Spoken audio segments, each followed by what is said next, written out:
Well, hello everybody.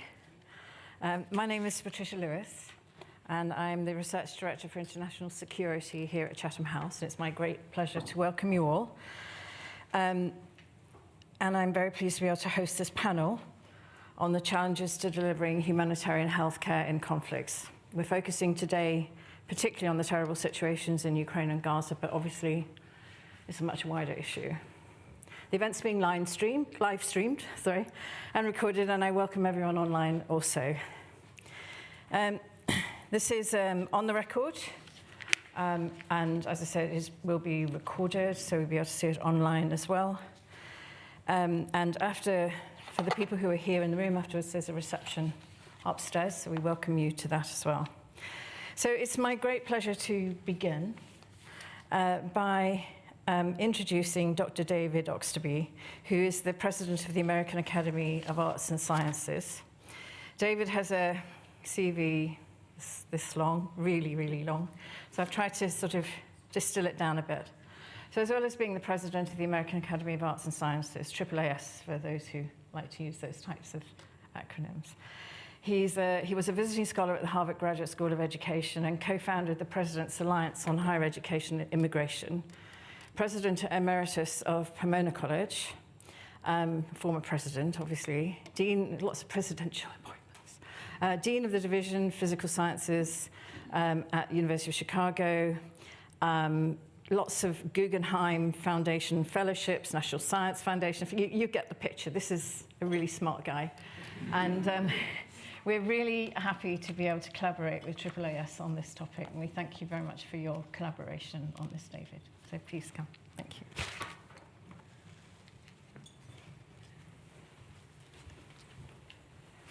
Thank you so much. It's a real privilege to be here with you today at Chatham House. Thank you, Patricia.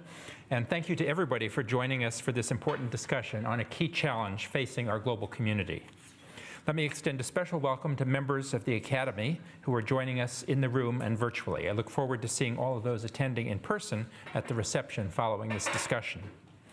To provide a brief background, the American Academy of Arts and Sciences was created in 1780 by the founders of the United States to guide the new nation. Today, the Academy is a nonprofit membership organization and learned society for leaders in academia, business, philanthropy, medicine, journalism, and other areas. In keeping with our founders' vision, we are also an independent policy center devoted to finding solutions to the most pressing issues facing the U.S. and the globe. This event aims to do just that, highlight the challenges and possible solutions to the humanitarian crises that the international community is facing in Ukraine, Gaza, and elsewhere around the world.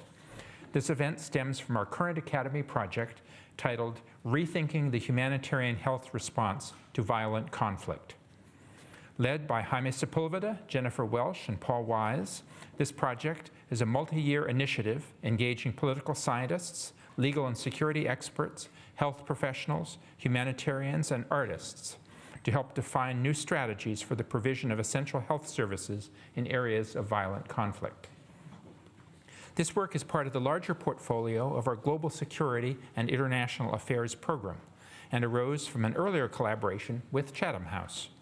In June 2019, the American Academy partnered with Chatham House to conduct an exploratory meeting on the topic of humanitarian health delivery in conflict areas.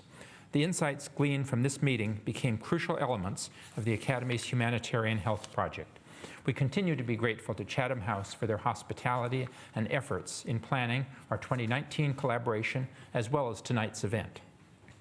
Since its inception, the Humanitarian Health Project has produced a series of standalone research papers, and in May, our three project co-chairs edited and released a special issue of Daedalus, the Academy's open access journal on the topic of humanitarian health care in conflict settings. The essays in the volume examine a range of critical issues that speak to the crises we are facing today, including gender-based violence, urban conflict zones, the role of non-state actors, localization, and ethical issues in humanitarian health service delivery. The humanitarian health publications can be found on the Academy's website, and we encourage you to share them broadly within your network. Today, we are joined in person by Daedalus contributor and professor of humanitarian conflict studies at the University of Manchester, Larissa Fast, via Zoom by the former acting Ukrainian health minister, Ulana Suprun, and by the executive director of Médecins Sans Frontières in the UK and Ireland, Natalie Roberts. As we begin this event on the challenges to delivering healthcare in today's conflicts, it's my great pleasure to thank the speakers on the panel for their valuable research, fieldwork, advocacy, and public policy contributions. I'll now hand it over to our moderator, Patricia Lewis, Director of the Chatham House's International Security Program. Thank you very much, Dave. So what we're going to do here, we're going to have a panel discussion, and each of the panelists will sort of lay out what they see as the biggest issues that we're facing in this regard. And then we're going to have a little bit of an interactive discussion. Then I'm going to turn to the people in the room, but also the people online. And it's very important for the people online that you write your questions in, I think it's in the Q&A, and try to keep them succinct. And if you write lots and lots of questions, I'm only going to pick on one of your questions, just to be aware, so choose carefully. And I'll try and group the questions together so that we can get some sense of what's really interesting people. So Larissa, I'm going to turn to you first. So please talk to us about these challenges and what we can do to overcome them. Yeah, so I'm delighted to be here today and to be part of this panel. And I guess from my remarks, I'm drawing on an article that I wrote as part of the Daedalus special issue. And my particular focus was on the collection and sharing of data between donor governments and humanitarian organizations. So in the limited time I have today, I want to draw attention to something that I think we overlook when we're thinking about the delivery of health, and that is to the data that are underlying and supporting the delivery of healthcare in violent environments. So I have 2 points that I'd like to make. First of all, it may seem very obvious, but data that are collected in humanitarian healthcare settings are vast and varied. They include numbers and narratives about patients, about staff, about diseases, treatments, services, and needs. They can be qualitative, they can be quantitative, about finances, people, or projects. The purpose and context for collecting these different types of data differ. Doctors and nurses want information about their patients, but donors want information about the numbers of people assisted.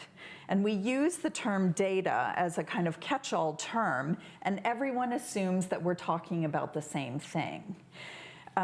But there are different assumptions about what constitutes data that can lead to confusion and misunderstanding. In humanitarian contexts, control over data is essentially akin to controlling the narrative about who is in need and what is needed. So as such, controlling data becomes fundamentally about power, and data and information become a currency of power. But it also raises questions about whose data are right and whose data we find credible, particularly when these numbers differ. So for example, the number of civilians that are harmed. In Gaza, there are questions about the numbers of civilians harmed. It just topped 10,000 people, according to the numbers that are released by the Ministry of Health, which is controlled by Hamas. In Sudan, in Ukraine, in Yemen, and elsewhere, there are also competing numbers of military and civilian casualties put out by different sides. And we decide, as an audience, which data are credible based on the relationships and the trust that we have in the organizations that release the data. It inevitably includes some and excludes others. And in the content of in the context of donor relationships with humanitarian organizations, those that are excluded are very often the local humanitarian organizations. So in this way, the notion of data quality can become an excuse to hoard and control data, or to over and underinflate numbers. And it also creates the potential for duplication, because the less trust that we have in the data that are released, it means more requests for additional data, which in turn takes more energy and effort to collect. So my second point is that we tend to pay attention to what is counted. As a whole, in humanitarian responses, the data that are prioritized and counted tend to be the questions, indicators, and categories that donors request. The data that are used then to be accountable for and provide assurances about how donor funding is spent. It's not universally true, but the corollary question to me is, what aren't we counting? We have more information, say, about trauma cases in war, or about the numbers of Ebola patients, and we have less data, and therefore we pay less attention to the numbers of people with non-communicable diseases who are also very much affected by war and violent conflict. I also research violent attacks on healthcare and their impact.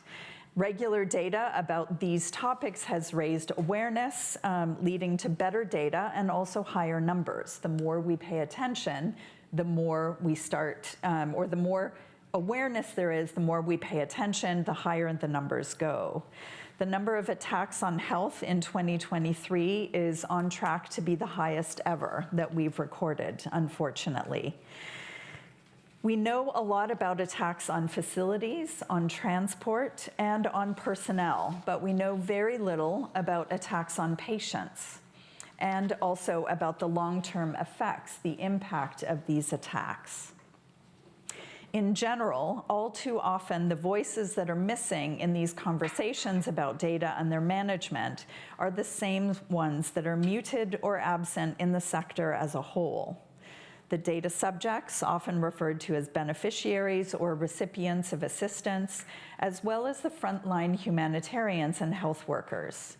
They are also the people with the least amount of power in the humanitarian system. So my question then is, what is important to them, and what are we missing as a result? Thanks. Thanks, Mrs. So I'll come back to you to answer that question. Oh, great. I guess that's why you set it up. Yeah. So, Nat, I'm going to turn to you. I mean, you originally trained as a medical doctor, so you've got some real on-the-ground experience, and now, of course, with MSF, and you're seeing a much broader picture than probably you used to when you were working in that capacity. So please tell us about what's going on right now, and I know you're going to look at both of the conflicts that we're talking about. Yeah, absolutely, yes. So just to explain that I've, as a medical doctor and then with MSF, I've worked in many conflicts around the world, including in Syria in 2012, in Ukraine in 2015, and again last year, and various other locations as well. I think when we focus about Ukraine and Gaza, the way I see it is different from some other conflicts, and there's a really exceptional use of force happening in both of these two conflicts. I wanted to focus really on that because I don't think it's so easy to generalize conflict, between the Central African Republic or what happens in northeast Nigeria and what happens in Ukraine or in Gaza. Would you, sorry to interrupt, would you include Syria and Yemen in that category as well? I would. Yeah. I was in East Aleppo in 2012, and I think, I would also reference what happened in Raqqa, what happened in Mosul in Iraq, as really exceptional use of force. Okay. And I think I was also in the north of Yemen in 2015, and again, exceptional level of force. So I think it's a distinction I just wanted to make to try and avoid categorizing too closely the two conflicts, but trying to draw some relation between the two of them.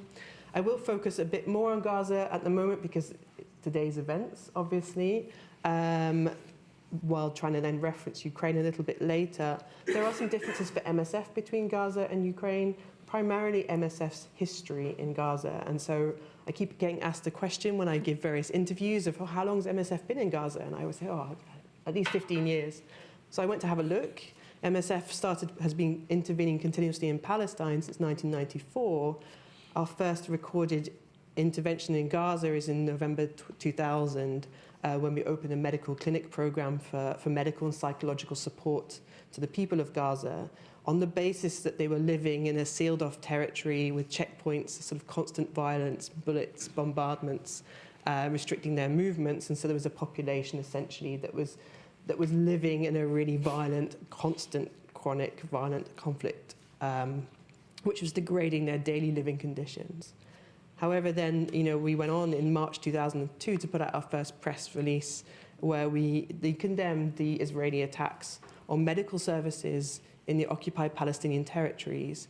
And during that press release, this is, March 2002, so it's 21 years ago, more than 21 years ago, we noted that Israeli airstrikes and tank invasions were hitting refugee camps in Gaza, were hitting hospitals and facilities where MSF medical teams were working, and that medical emergency services and health personnel were under daily attack.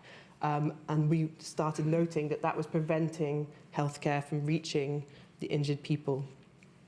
So it's my first sort of reference I could find in our archives to us kind of saying, actually, this is becoming very difficult for us to provide medical services to this population, and calling for better access to that population. Then looking back through our archives, we did a very similar press release in 2004, again in 2006, 2008, 2009, 2011, 2012. So this is not a new situation where we point out that it is extremely difficult during these episodes of really intense violence, bombing of Gaza essentially, and bombing in particular, or in some ways not discriminating and bombing health facilities or ambulances or refugee camps makes it very, very difficult for medical humanitarians such as MSF to continue to try and provide services, and calling for some form of protection of our teams and of medical workers altogether. At the same time, those press releases are interspersed with also calls to Hamas after 2006, and even before 2006, the people controlling the territory of Gaza, to also facilitate access and to provide safety and security for our teams because of the risk of kidnapping, or in general just to provide access to the population, as at other times we've struggled to access the population on both sides. We've also regularly called out the blockade, the difficulty of bringing supplies into Gaza, the difficulty of being able to provide adequate medical services to a population when you do not have access to adequate medical supplies or equipment, and at times the difficulty of bringing our staff out of Gaza to attend training, to be able to be part of the MSF family and to discuss more clearly with them. So, the challenge of Gaza and the conflict of Gaza to MSF is not new. There's a daily grind of negotiations. If you look back through our history in Gaza, a daily grind of negotiations with both sides, punctuated by these episodes of extreme violence, where we have to plead publicly for the protection of the medical staff and facilities. Despite the sort of 20-year history of that, we did manage to build up a quite comprehensive portfolio of operations, medical humanitarian operations in Gaza. Yes, focusing on acute trauma care, but going beyond that. So reconstruction and rehabilitation of trauma patients, a huge amount of mental health support linked to either trauma or just living under blockade, care of non-communicable disease. So it's slightly different from Ukraine. We'd been there for a long period of time. We have a 20-year history of building up and being creative around how to be useful and collaborate. And that's been done through a staff of about 300 Palestinians, so people in Gaza, from Gaza, living in Gaza, some of whom have worked for MSF for a very long time, supported by about 20 or so international staff inside Gaza and some more based in Jerusalem. That's slightly different from maybe some of the other conflicts we referenced at the beginning. So, for example, the conflict in Syria, which escalated very quickly. Yemen, where we've been for a long period of time, where the conflict escalated extremely quickly. Ukraine, where, in 2015, it suddenly escalated very quickly. So we didn't have that background kind of operational portfolio that we have today in Gaza. what we've seen in Gaza from MSF's point of view since the 7th of October, when we saw the atrocious Hamas attacks in Israel, is a real shift in the dynamic of the conflict, which it's something we haven't seen before. Despite all those press releases calling for protection of the medical mission, we're now seeing, our teams are seeing inside Gaza something a bit more akin to maybe Mariupol, or what we assume was happening in Mosul or in Raqqa, but we don't know because we were not there on the ground. Or maybe what I saw at times in the east of Aleppo in 2012, 2013, which is this level of force that's gone beyond what they've ever seen before, meaning that it's almost impossible to deliver even the sort of creative, basic medical care that they're used to having to provide during these episodes of extreme violence, to the point now where we as MSF, our 22 international staff that we're in Gaza, we have finally achieved to bring them out. We are trying to get replacements and reinforcements in, but we haven't yet managed to negotiate that. But we still know that there are 300 or more than 300 Palestinian staff inside Gaza who are essentially unable to deliver any useful medical support today. They're trying as hard as they can, but either because they are not in safety or because they do not have access to the supplies or even the fuel to run their generators, they're unable to be useful today. And I feel that that's probably more akin to the situation in Mariupol.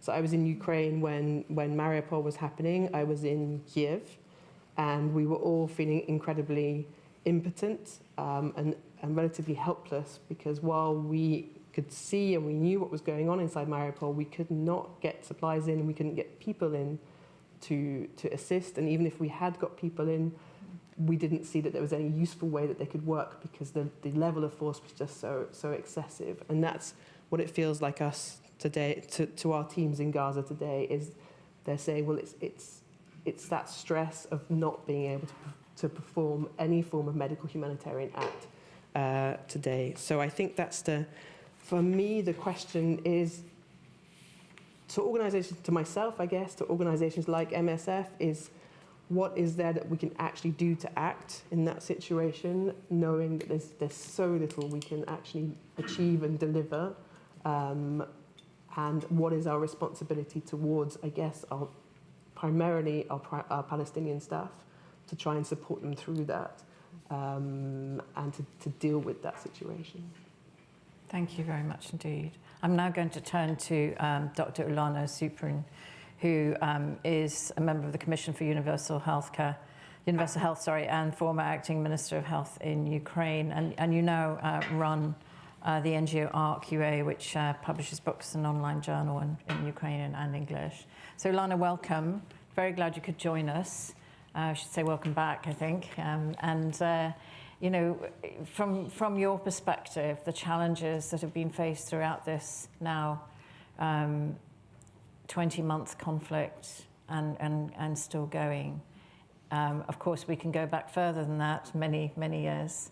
But in this particular stage of this awful conflict, if you could give us some indication of the challenges and the way that they've been overcome.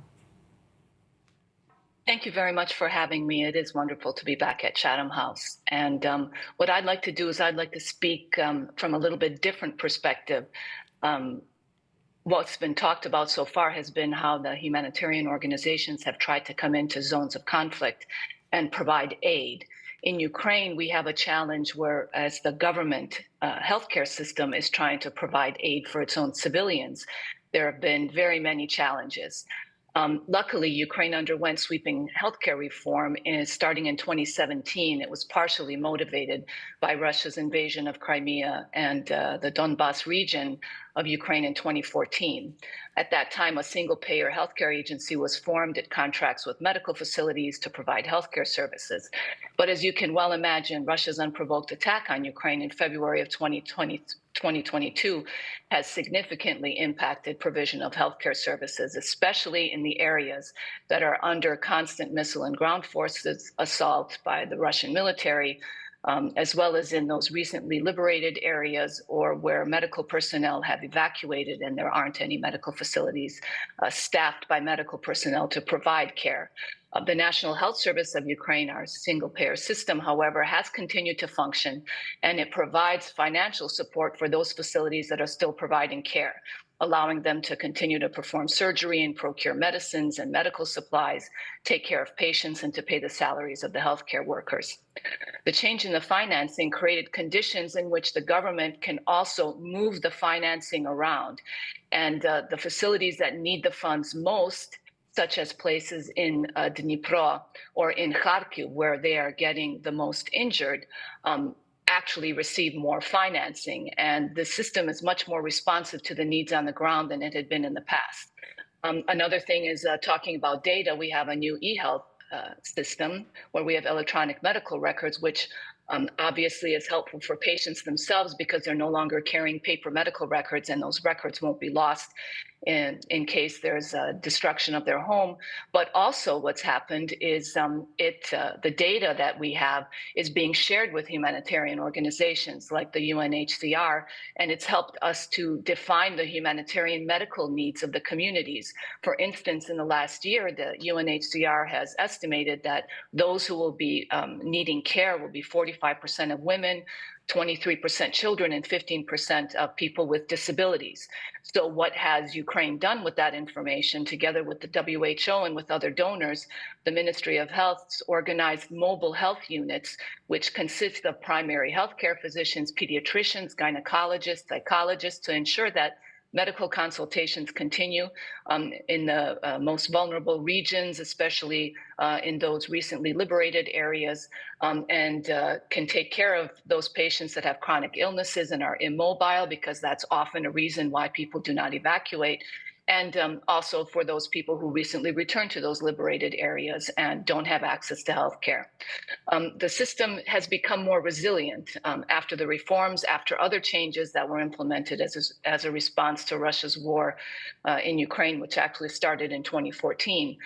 However, there are very many challenges facing the healthcare system that are directly related to the full-scale invasion. These include things that are obvious, like the destruction of facilities or the lack of medical professionals, because many have evacuated, left the country. They've joined the territorial defense or the military, and also something like difficulty in resupplying pharmacies and hospitals due to constant attacks by Russian military and the subsequent interruption of the logistics chain.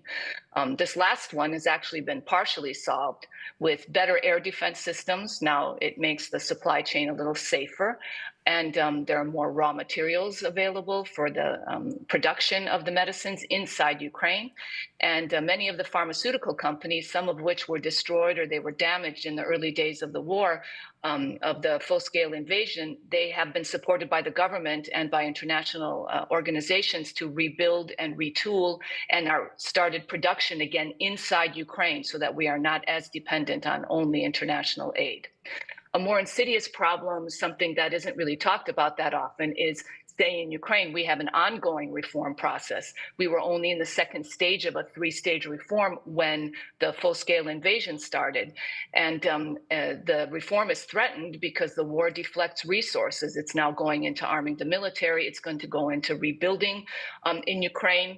Of course, on the other hand, the future reconstruction campaign may very well be a catalyzer for reforms and for improvements in the healthcare system. But for now, there's a lack of financing because of the needs that are there in the conflict.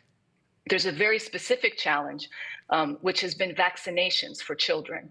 Of course, we have a large number of children who have remained in Ukraine, and there had been a major WHO campaign to vaccinate over 100,000 children for polio, because the Ministry of Health is saying that actually only 53% of one-year-olds have been vaccinated against polio. The ongoing war will interrupt the supply of the vaccines, as well as displacement will have them not be near their pediatrician to get the vaccinations done, disruption of delivery of the vaccine supplies. And then basically in any war, in any conflict, there's a lack of attention being paid to routine medical care, which was talked about earlier, with chronic medical conditions or vaccinations. instead of concentrating more on trauma. Schools are starting to vaccinate. Mobile vaccination units are attempting to fill this gap, and we'll see how things move forward. The provision of healthcare is especially problematic in the temporarily occupied territories, those that aren't occupied by Russia. Ukrainians are being forced to obtain Russian passports to receive care or any kind of medication. Others receive no care at all. There's been humanitarian organizations who have come into areas recently liberated, such as in the Kherson region, who describe the stories that have been told to them, that healthcare workers had to steal medicines from their own facilities because their facility was taken over by Russian military as a headquarters. So they had to break in at night and actually steal the medicines so that they could take care of their patients. You've very likely seen in reports that Russian forces seem to be deliberately targeting civilians and civilian infrastructure, especially hospitals. It's not collateral damage, and it's not being excused away even by the Russians as those targets being military targets. They're deliberately targeting civilian infrastructure, especially healthcare facilities, because their aim is to terrorize the population. According to the Ministry of Health, around 1,500 medical facilities have been damaged. 550 of them are hospitals. An additional 190 medical facilities have been completely destroyed since the full-scale invasion in February of 2022. The impact of shelling is also impacting the humanitarian distribution sites. I don't know if you've heard, but 6 infrastructure facilities designated for the storage and distribution of humanitarian aid sustained partial or severe damage in the last couple of months. Often the security situation does not allow healthcare aid workers to come into facilities, or the authorities limit their access to certain areas because of the danger, because of shelling or actual ground attacks happening, especially in areas like in Sumska Oblast and Kharkivska Oblast. These problems can be partially solved by increasing partnering with local NGOs, hiring locals to provide the humanitarian services, but even they will be put in danger. Currently, there's about 3.6 million internally displaced people in Ukraine and about 6.2 globally displaced Ukrainians. This has added to the decimation of the medical workforce because many medical personnel who may have left the country also are in military service, including surgeons and surgical nurses, paramedics, and EMTs. Pediatricians and gynecologists have turned into combat medics because they're needed in the military. This obviously decreases the availability for the population to receive medical care. So as a partial solution, in January of 23, just this past year, the Cabinet of Ministers approved a procedure by which medical facilities are designated vital to the community. And if they're designated that way, then their workers are exempt from military duty. This includes hospitals, but also primary care facilities that serve communities. Daily evacuations of seriously ill patients to obtain treatment in Europe has really helped to improve the situation for the Ukrainians, as well as keeping more of the medical staff at the facilities to be able to have access. This winter especially is expected to be very difficult. Most of the facilities this year now have generators and supplies of medicine to help them through the times where there may be loss of power or no supplies being delivered because of attacks by Russian drones or missiles on energy infrastructure. But of course, hindsight is always 2020. Ukraine has learned several lessons, and these are really to be agile, so you can ramp up the hospitals and medical facilities quickly to receive trauma and to provide care for displaced populations which flood the healthcare facilities in those places that aren't under attack at the moment. Also, be more agile to finance the facilities that need it most. You need to be mobile to have the ability to provide care anywhere with mobile clinics or inside non-medical facilities.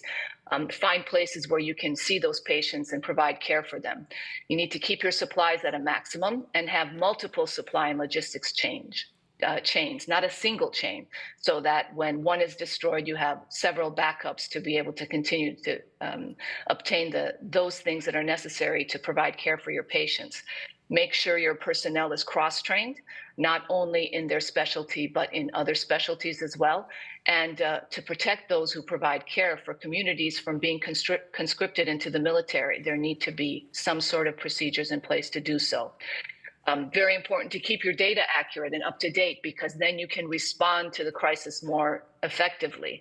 No one is ever really ready for a natural disaster or a conflict or a war. But having some plan in place and having agencies and staff become familiar with the procedures, running simulations or tabletop exercises will do much to help to continue to care for your population in crisis. Ukraine did that after 2014 and 2015, and it's really helped to have the response be more resilient and more robust after the full-scale invasion. Thank you very much, Ilona. I mean, my mind is going to the staff who are there to protect the civilians, and how they are protected, how they are cared for, how they are supported. I was very taken with your resilience planning, which we certainly, one of the lessons learned from the COVID pandemic also, and from natural disasters. But of course, in many places, that's just a dream, right? Because managing day to day is beyond their capabilities in terms of the resources available, etc.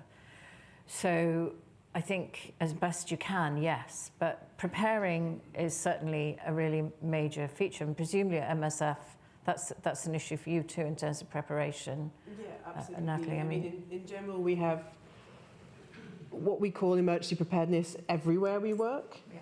And trying to think through different scenarios of what could happen there, and particularly places where there are zones of conflict. And Ukraine. Do you do like fire drills? Do you do practices? Yeah, we do scenarios. Exercise? At individual facility level, we always have what we call a mass casualty plan. Yeah. Even if it's somewhere where there isn't a conflict, because pretty much everywhere we work, there's always that risk of that one happening, or receiving a lot of wounded at once. And so pretty much every facility will have a facility level and mass casualty plan. Then once you get to sort of the scenarios that affect maybe a town or a region or a district or even a country, we'll do that more in collaboration with the local authorities, with the other people working there to try and have contingency planning. There's a limit to how much that can be useful, obviously. I mean, we have that in Gaza, but there's a limit to how much we can do.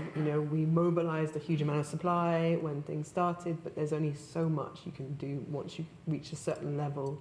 Ukraine took us a bit more by surprise we weren't working in Ukraine in 2014, so we had to kind of come and prepare all of this. The fact that we were still present in Ukraine when the full-scale invasion happened meant that we had some of that in place, but I don't think, again, we were expecting to see the level of violence that we saw. So again, it's that scale thing, it's that difference between at a facility level and then once it reaches a certain point, how much can preparedness really help you and where's the limit? I was very taken as well about the issues of data which came up in all the presentations. And one of the things I thought you might talk about too were the cyber attacks that have taken place in on healthcare systems, certainly in Ukraine, certainly in other places in the world. But data, it seems to me, is one of those highly contested, highly difficult things to deal with, and yet is fundamental to planning. It's fundamental to protection. It's fundamental to making sure that we have, all of the resources that we can possibly muster. But it's also really important in the debates about international law, humanitarian aid more generally. So I wondered if we could talk a little bit about how difficult it is to collect accurate data in peacetime, let alone in conflict. And as you say, often that's not necessarily telling you the real full picture, right? But it becomes almost a weapon in itself. I mean, the numbers everywhere in conflict, and every conflict I've ever worked on, that's been the case.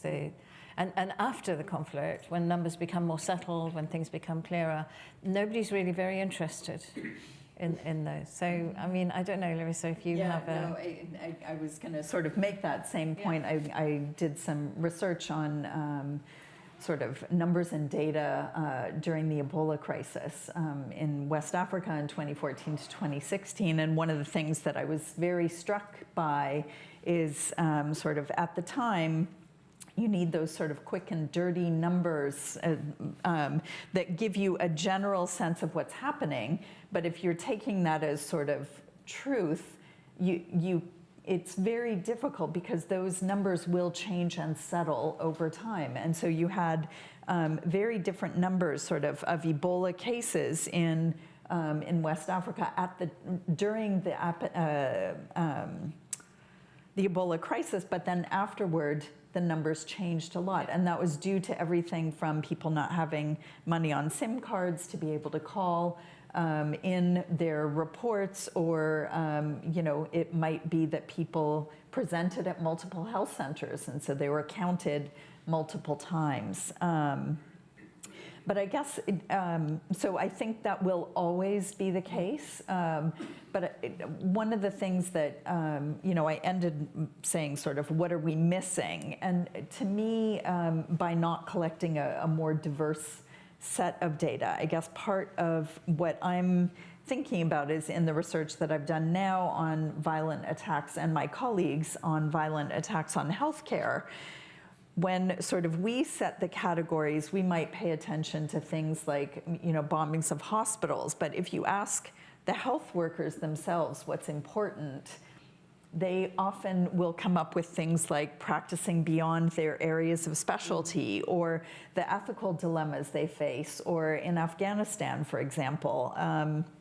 It was things like the forced closure of hospitals that became more important to the health workers themselves. So I think that's part of the reason why we need that diverse perspectives, so that we can have a better picture of what's actually happening. I'm going to turn now to the audience because I recognize that we haven't got much time. And I have also a few points made online. Perhaps I could just start with one of the discussions that's going on online is the issue of the legal aspects, the humanitarian law, the laws of war, the protection of civilians, the protection of medical facilities, and so on. So I just want to throw that out to the audience. If I can please go here. And then, and what I would like you to do is introduce yourself, say who you are, and ask a question, and try to keep it brief, please. Okay. Dr. Missy Nadeau, volunteer with the American Red Cross and Disaster Relief, consulted with the U.S. military.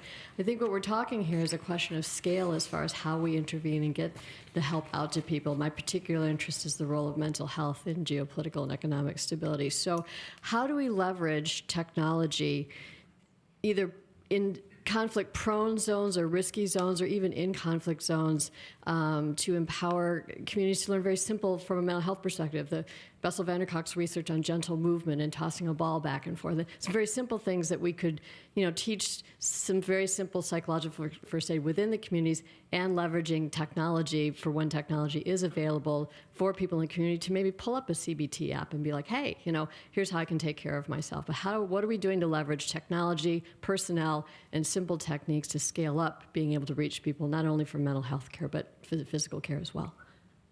Thank you.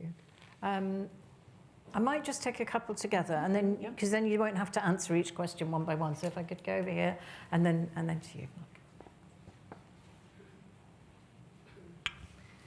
Hello, Ivana Miloradovic, former BBC. I'm also a mathematician. So my question is about data. From my experience with world news and current affairs and conflicts during the last 30 years, and all the people I interviewed, and also colleagues who work for humanitarian organizations, former colleagues, a lot of medical equipment gets lost in the conflict. When I say lost, that's euphemism. A lot of equipment is stolen by fractions on the ground, or literally humanitarian organizations are blackmailed to give away certain equipment in exchange for secure passage and so on. And not many people talk about that. And since you are collecting data, I'm very interested to know what's the percentage of humanitarian aid that gets, quote unquote, lost that way. Thank you. And then take the third question, just here, Mark, please. Mark Bowden. I was humanitarian coordinator in Somalia, then Afghanistan, and now Associate Fellow at Chatham House. My question is trying to bring together both the issue of data and service delivery. My challenge as a humanitarian coordinator was frequently to make sure that you maintain the integrity of the system. And I think you have a point about the control and use of data when we talk about protection of civilians, which also leads to the question is how far are humanitarian interventions actually undermining system integrity, which seems to be part of the issue that came up in Ukraine, and how far are we adequately safeguarding them. My concern, certainly with data, just to take this forward, is that there is actually a lot of data collection, but NGOs, by and large, have lost the habit of sharing data, privatizing and controlling data. We don't have standardized surveys. And I wonder how we could better meet that challenge. Thanks, Mark. Ilana, I'm going to turn to you first to answer. You don't have to answer every question. Answer whatever bit you want.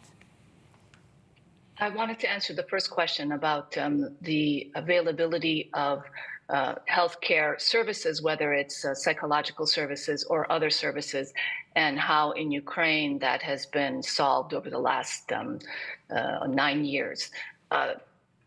There has been a big movement in training of psychologists and even primary care physicians when it comes to psychology. There are numerous applications and Telegram channels, videos that are being provided to people who can watch them while they're sitting in the subway station underground waiting for the airstrikes to be completed.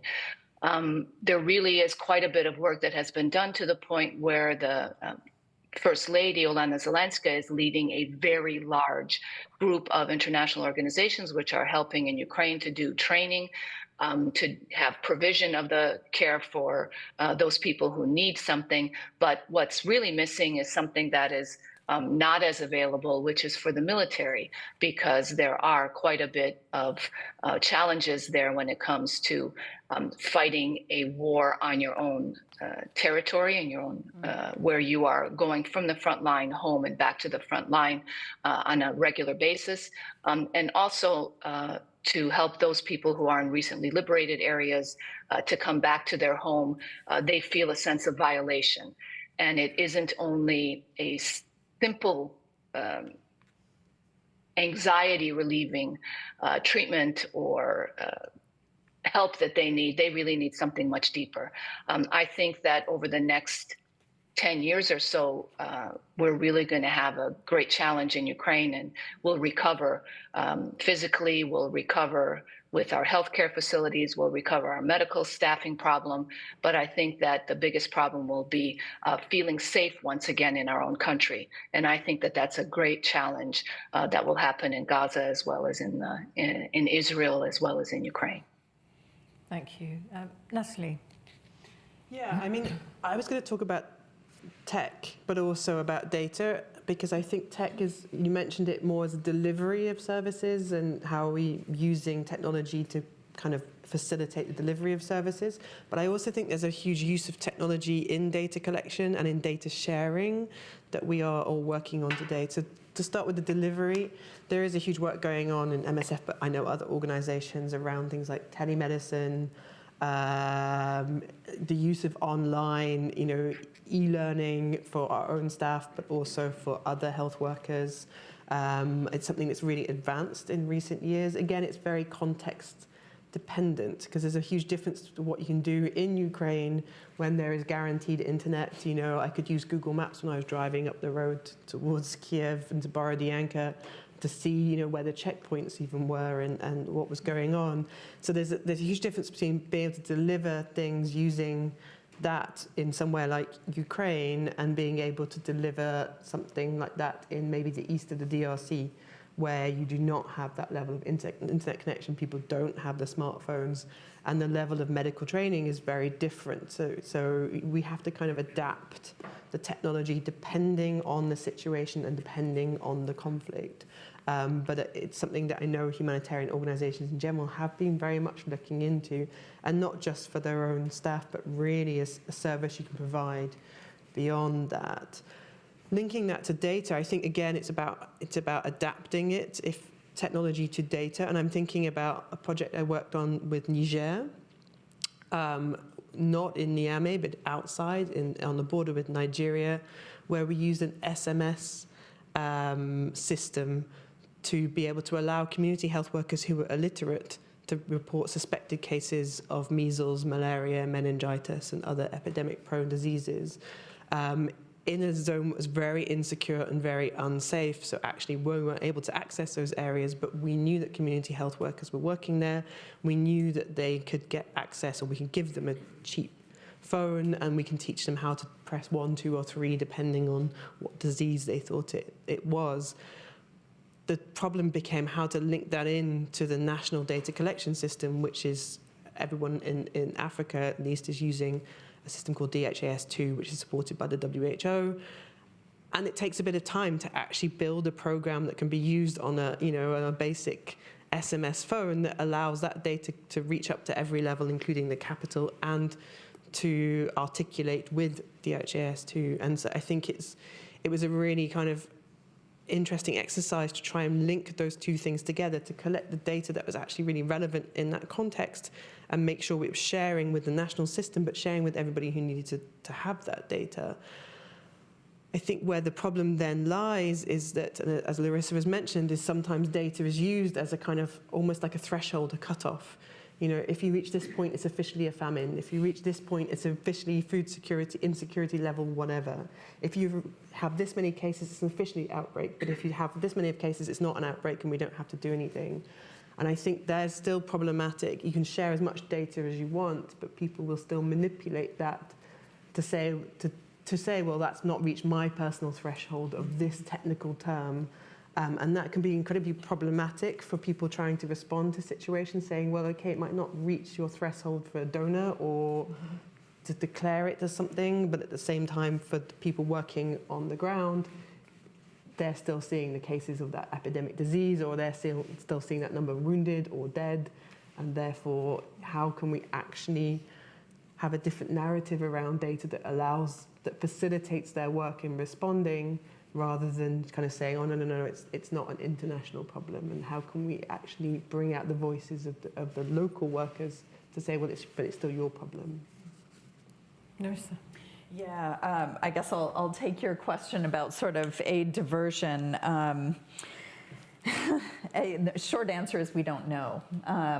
And I think there's there's some legitimate reasons for that, in the sense of, I talked about sort of incentives to over and under report. If an NGO reports aid diversion, the assumption would be, oh, it might be actually higher than what they're reporting, so we're not going to trust that number. Whereas somebody who was perhaps not in favor of assistance might say, seize on a number or a percentage that is provided and say, see, it's not going where it's supposed to go, and this is why we shouldn't fund.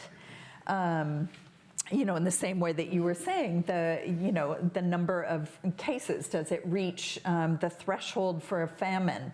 If it's too below, has it hit that threshold? So I guess this is where, that sort of trust in data really comes in. And I think it becomes difficult to contextualize and to provide that nuance that I think is really important. On your question about sort of sharing data, I think, this is something that came out of the research that I did in terms of often a lack of willingness to share data, in part because people are afraid that external or somebody outside is going to poke holes in those numbers. One of the reasons organizations don't necessarily share data is because they're not convinced that that those will be seen as legitimate. And so I think there's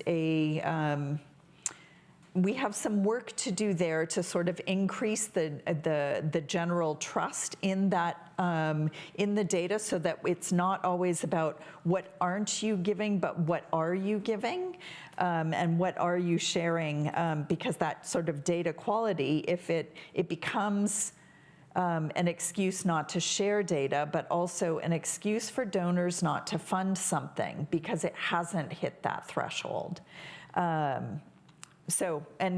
You're comparing apples and oranges. What does that do to our trust in the numbers overall? So we're running out of time, but online, there's quite a lot of discussion about the attacks on hospitals and other facilities. And there's a question here which sort of sums it up about humanitarians operating, for example, in Gaza, whether they're local or NGO, often asked about Hamas using hospitals as human shields, or using hospitals in a way to protect the tunnel structures or weapons storage or whatever. And what's the data beyond Gaza that tells us about that? And I'm thinking as well, it's not just about hospitals, but I'm thinking of the Zaporizhia nuclear power plant, where weapons are stored, some are being fired from there, which also uses the nuclear power plant essentially as a shield, right? And there is international law about not attacking the hospitals, not attacking the nuclear power plant, but there's also law about not storing weapons there or firing from there, right? Mm-hmm. So there's international law being broken on all sides. But what's the data on this? What do other conflicts tell us? And then there's a final question which I'll raise from online and then go back out to the audience in the room, don't worry, I'm not forgetting you, is, what happens when the conflict's over, and how do you have a return to normal? I'm not sure we can answer that, but I thought it was a really important question to put out there. So I'm going to go now back to the audience in the room. We may not get all the questions answered, but I'm hoping you get a chance to ask them. At the back, please, and then on the side, and then there. Anyone over here? And in the middle. That's great, thank you. Warwick Osama, Yale Tech, we manufacture sensors. One of the questions I have for our friend in Ukraine and for MSF is a lot of the mobile applications have also been hacked. Pegasus and Telegram, which is originally a Russian CIS system linked with Lubyanka. How does our Ukrainian colleague find dealing with Telegram, particularly the fact it's hacked? You've got medical data. Also, you have a lot of Ukrainians with Russian families. How do they navigate that? And then also, what do you do after the war, particularly with young children who might pick up munitions who haven't been given that same literacy? Because one of the biggest killers is unexploded devices, particularly in Gaza, where there's a lot of fragmentation device, white phosphorus, and a lot of unexploded munitions.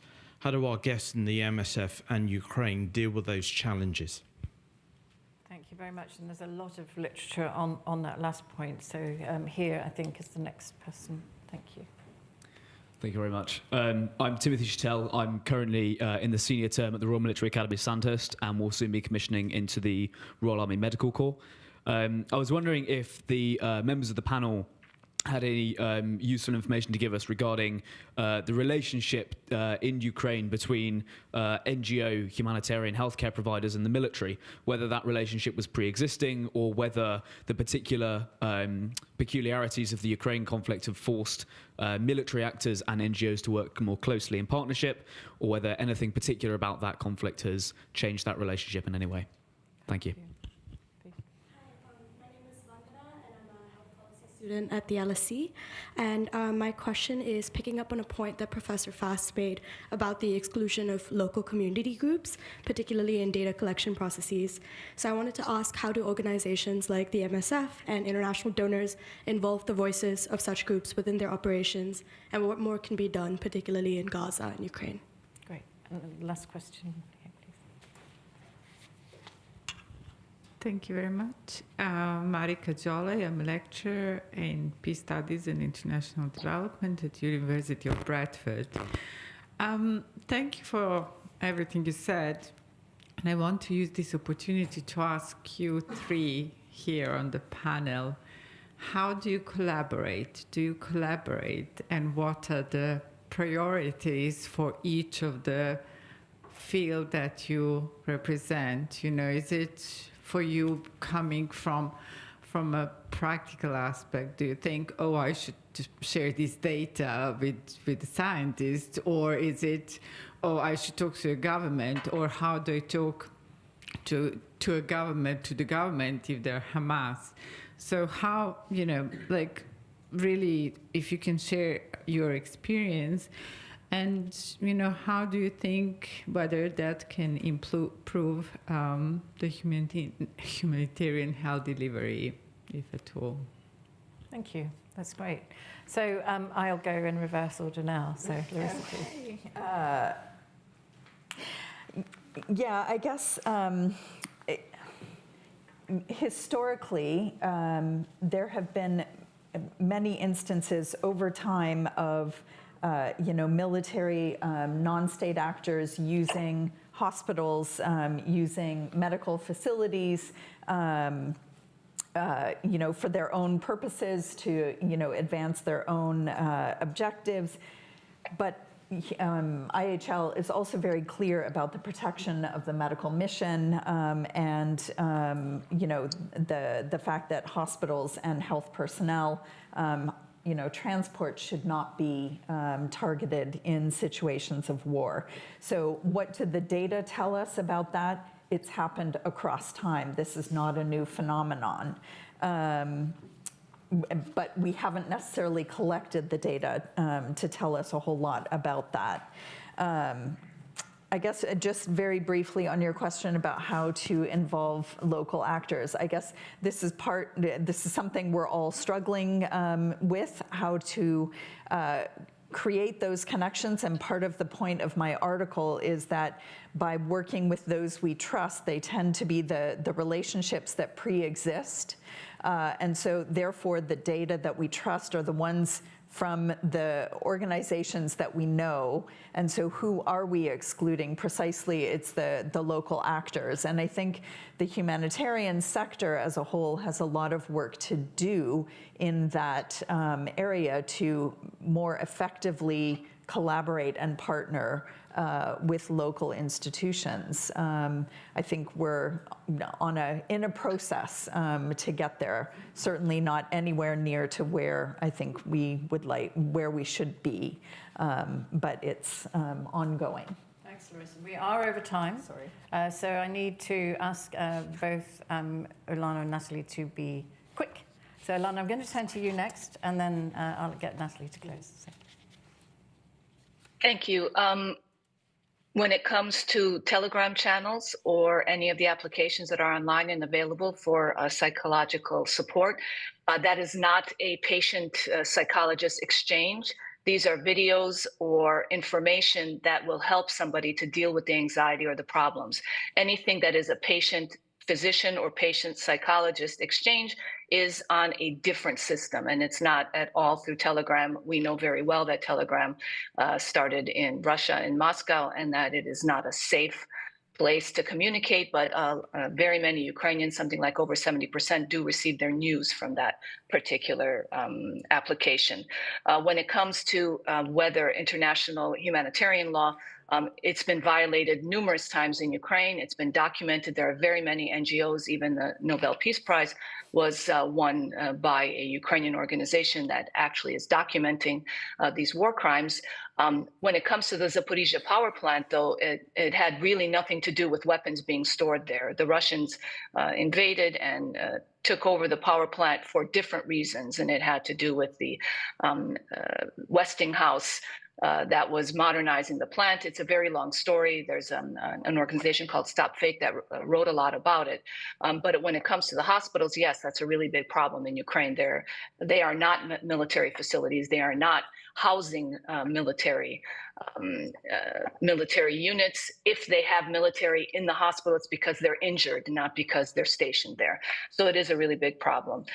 There are a couple other things I wanted to say. How do we work together with the international organizations and governments? In Ukraine, we have WHO and other organizations have clusters. And so for each of the different healthcare problems, we have clusters and work with the organizations on a national level. It works very well, actually. And then how local actors and NGOs cooperating with the military. Pretty much in Ukraine, it's just the local NGOs that do that. The international organizations very rarely cooperate with the military, but because the war is being fought on our own territory, we have a very large number of humanitarian NGOs that help both the civilian and the military population. And because they're not from the international organizations, it's on our own territory. That does not cause any problems in international humanitarian law with the cooperation with the military. Thank you very much. Natalie. Okay, I'll try and cover a few, but I probably won't get to all of them. Just to come on to IHL, I mean, it's clearly a practical issue for organisations like MSF. We can't deliver on what we call our social mission if we are not able to, we can never guarantee the safety of our staff, but if we're not able to reassure our staff that, you know, that they are working in some form of safety. And so we do routinely call out violations of IHL, whoever's, you know, enacting it. And it's not our business to look to hear the excuses of why they chose to target a hospital or a medical facility, because that's not our business. Our business is to provide the medical humanitarian support, hence why we will call out violations of IHL in Gaza, the same way we did in Yemen, the same way we did in Syria, the same way we did in Ukraine, and the same way we did in Afghanistan. And whoever the warring parties are, we have expectation that they will abide by those. How realistic it is that some of those will abide by those is you know, a question, I guess. But we would expect the state military, at least, to abide by the conditions of IHL. It's a bit more difficult to have that conversation with a militant group, or, you know, with Islamic State, or with another group otherwise who say, well, we don't respect IHL because that's not part of our ideology. But it's always a complicated question. But we, you know, it's clear that we can't deliver on medical humanitarian assistance in places where we're being forced, not forced to, but pressured to, being, you know, really encouraged to be there and to provide the support, and saying aid is really important. And we have to keep pointing out that we can only deliver that aid if there is some sort of respect for the medical humanitarian mission. In terms of the voices of local community groups, of local people, for MSF, maybe it's slightly different than for others, in that over 90% of our staff are what we call locally recruited staff. They're people who live and work in the place that we are working, and they were recruited to work there. And some of those people will then move and become internationally mobile, but the majority will stay working within their community. However, what we try and avoid doing is labeling them as therefore a voice of their community, because what the concept of community is not so simple as that, right? I mean, you know, what is a community anyway? And can, you know, the members of staff who happen to all be medical professionals, or maybe happen to speak English or French or Arabic or one of the languages we're working in, can they really represent their entire community? So we also are shifting towards how can we be more person-centered? How can we really understand the issues of the population that we're aiming to assist? But it's difficult. It's really, really difficult to try and really make sure that what we're doing is attempting to really do this in a way that's centered around the people we're aiming to support. And it's an ongoing work that we have to think about at all times. And we shouldn't just make the assumption that because you come from that place, you can represent the entire population of that place. And then, yeah, just to finish off, data protection, again, is a huge issue. You know, we would avoid we don't send any data, patient data, through Telegram channels, for example. So, you know, protecting medical data is at sort of the start of doing no harm, or mitigating the harm you're doing to the people you're aiming to assist. If you're there and you're thinking, actually, have a chance through sharing data of actually causing harm, then you need to think very clearly about the data you're collecting and where you're transmitting it to. And it links back to that, some of those issues with sharing of data as well. Thank you so much. I mean, this is such a huge topic, and I've been so impressed with the calm, analytical, incisive way in which each of you has dealt with this. And also, I have to say as well, our questions from our audience here in Chatham House and also online. It's so important when dealing with such difficult things to keep that analytical framework for thinking about things, to try and work out how best to change, how best to implement the law. And as you say, right at the heart of that is understanding it, for which we require the information and before that the data. I do separate out the two. So thank you all very much indeed. I'd like to invite those of you in the room upstairs for a drink. If you want to join us online, do pour your own, and we'll think of you. So thank you all very much indeed.